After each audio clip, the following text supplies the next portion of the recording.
Welcome to Cards of Insight, where we discuss all things tarot. And I'm Greg, and I live in London. Anna here, joining you all the way from sunny Brazil. Susan here. I'm here in Canada. And Pavlina, greetings from London, UK. And we are all tarot readers. Knight of Swords. The Knight of Swords, the dude on the horse with the sword, moving really fast. So I've got a question. Knight of Swords. If you had a sensitive child, how would the Knight of Swords call him or her out? How would the Knight of Swords call them out? I think the Knight of Swords is the one good thing about, I think he would ask questions. Mm-hmm. Mm-hmm. Say, what's happening with you? They can see that maybe if it's a child, the child is sitting there crying, moping in the background, and they would just say, well, what's wrong with you? They may not say it with like maybe with total sincerity, but they would, I think, be very direct and say, okay, what's your problem? What's happening with you? Mm-hmm. And that would get the child possibly opening up, depending on, it's that what's going on. And it may take them trying to bring down their octave level in order to reach this child, if it's their own child. But I could see them just bluntly saying, what's going on here? What's your problem? Mm-hmm. Yeah, I think the Knight of Swords is a solution guy. Mm-hmm. He comes up with a solution. If you have a problem, let's not mope about it. Let's find a solution. It's remember we talked about, I don't even know who we were talking about, but if the person went to the hairdresser and there was a catastrophe done with the lady's hair, I mean, same thing with the child. I mean, the child screwed up on his homework or something like that. He will say, well, there's no use crying about it. Let's do it again. Just get a piece of paper and let's get, things moving here, because we're wasting time. So he's a solution guy. Sometimes he may come up as cold, but he doesn't believe in wallowing and just wasting time on being emotional and putting things out. He wants solutions. He wants to fix things. Let's see how we can manage this now instead of.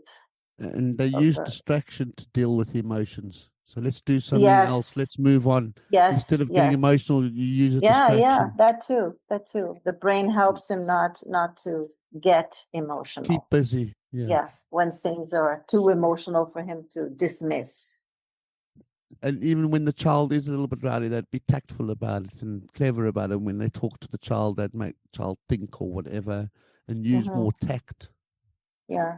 And they make decisions really quickly. They don't waste time, like Anna's pointed out. It's a Knight of Swords. I don't see a father hugging a child and saying, no, that's okay, buddy. I mean, these things happen. I wouldn't see him doing that. I would see him saying, oh, okay, you screwed up. Get a piece of paper. Let's start this again.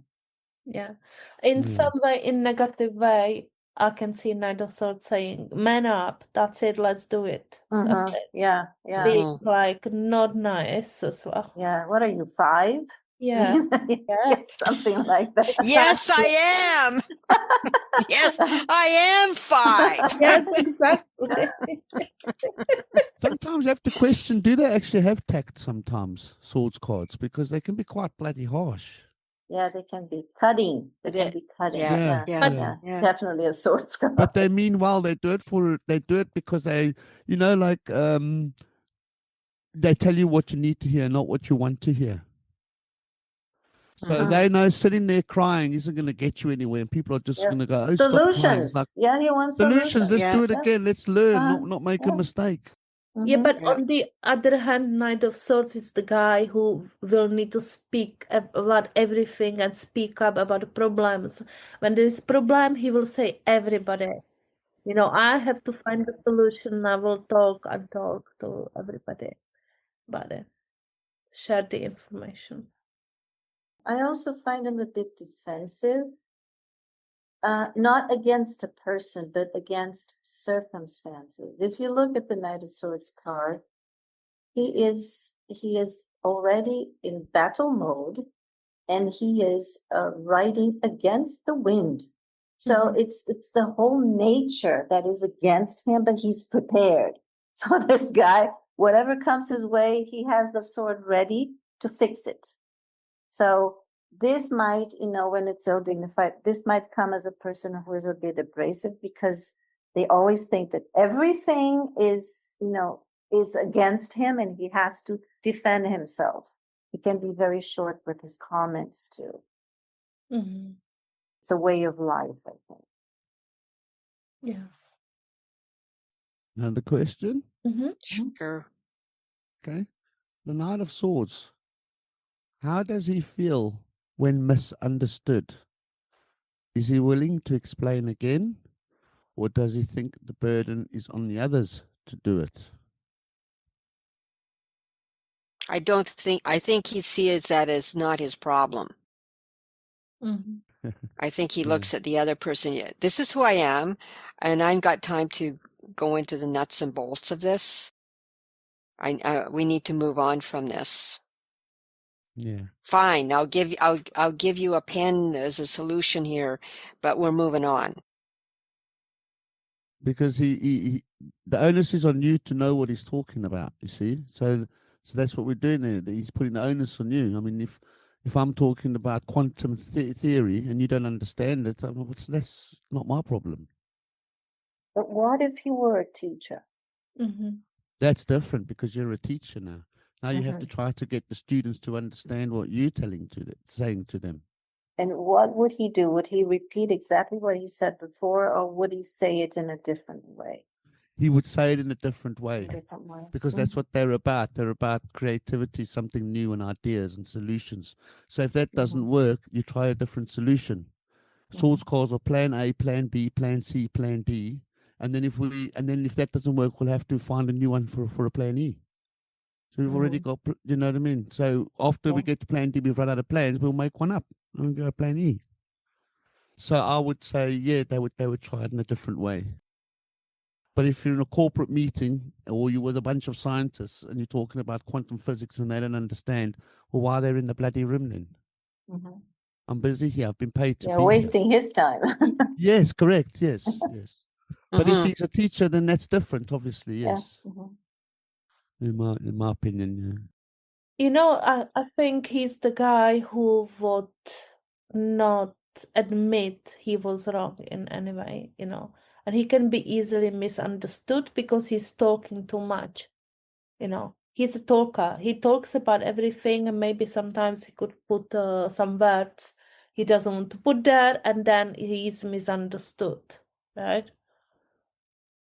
And if he's a teacher, he's coming up, if he would just automatically do it, the students would be there and he would just say, "Okay, well, you didn't understand A, well, I'll show you B. See, we do A, B, C, D, and there. Does everyone get it? Oh, well, you didn't get it, so we'll do C. I'll show you another way."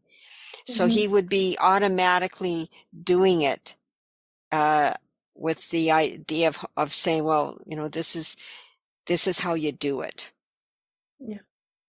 Without waiting for them necessarily for responses, which may be teacher. Yeah, he would tell them there is a solution. Come on, that is the solution. I think the problem here, being a teacher, I think the problem here is that sometimes he wants the solution so quickly that he doesn't allow time for the student to figure out a solution on his own. So he's thinking for the student. Exactly. Not letting the student do his own reasoning. I mean, he doesn't allow time. It's a time issue here. It's not lack of respect for students or whatever. It's the timing. It's not by any chance that this guy is the fastest in all the nights, right? He's rushing into God knows where.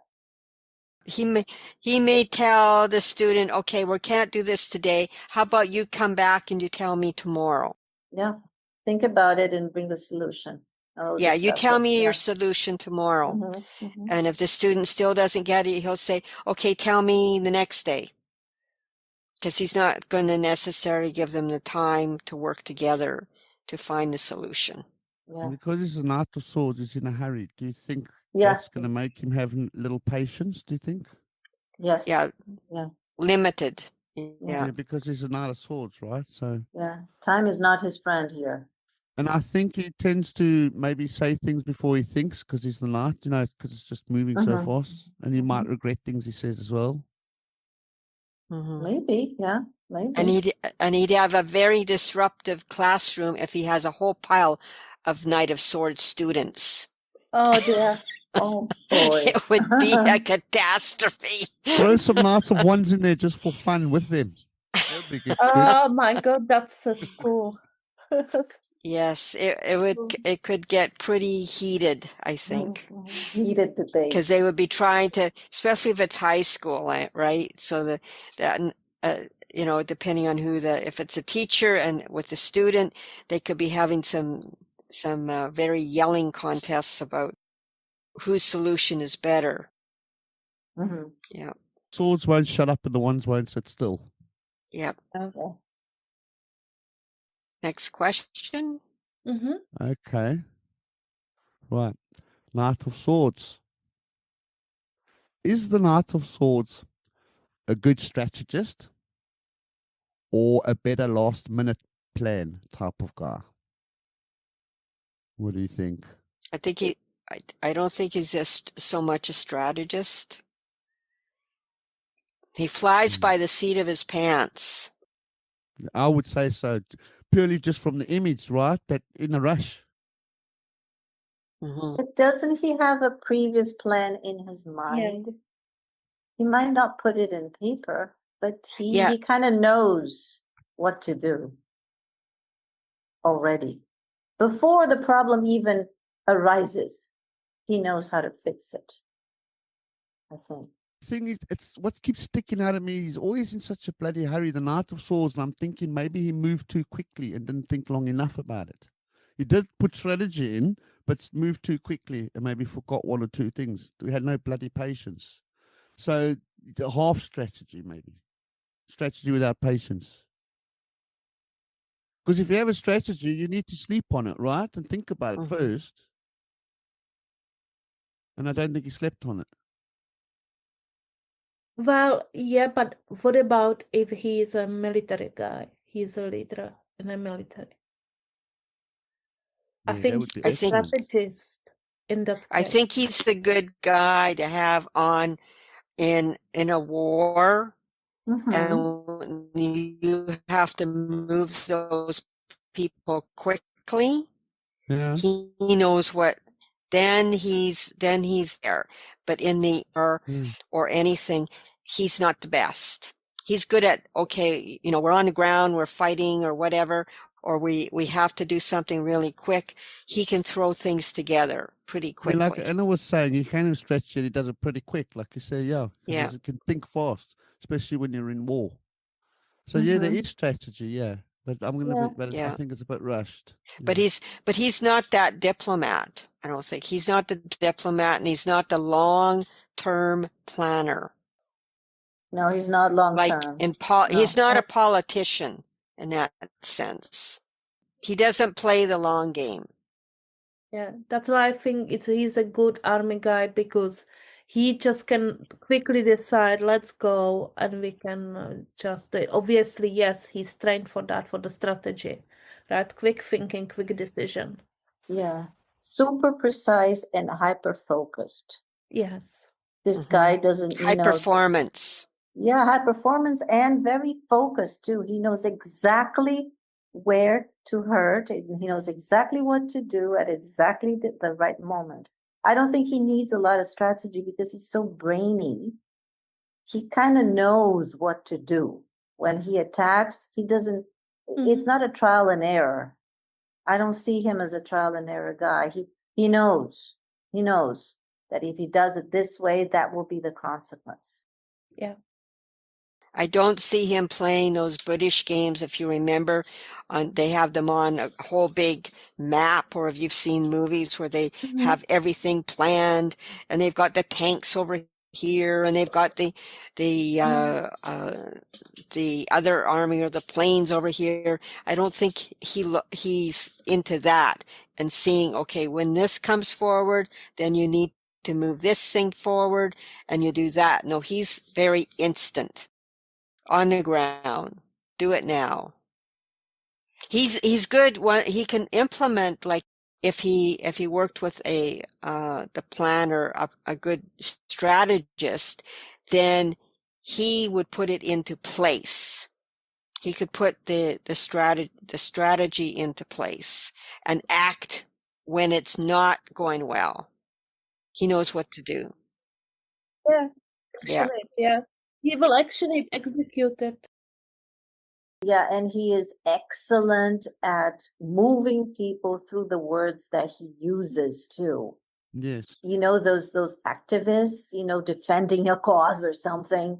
I mean, this guy knows exactly what to say to get people all riled up and just fall and do the things that he wants them to Yeah. do. Yeah, he is strong for that. He knows. So he could be a manipulator. Sure. He could be. Although, Yeah, yeah, he's got the wit to do it. Yeah. He doesn't have the charisma, but he has the right words to say. And he knows how Yes. to touch people with the things he says. quick speaker. Yes. Very quick witted. I wouldn't haggle with him if he was a chameleon in a comedy store or something. He would come up with such quick answers, too fast for anybody else. Yeah, he's quick. Yeah.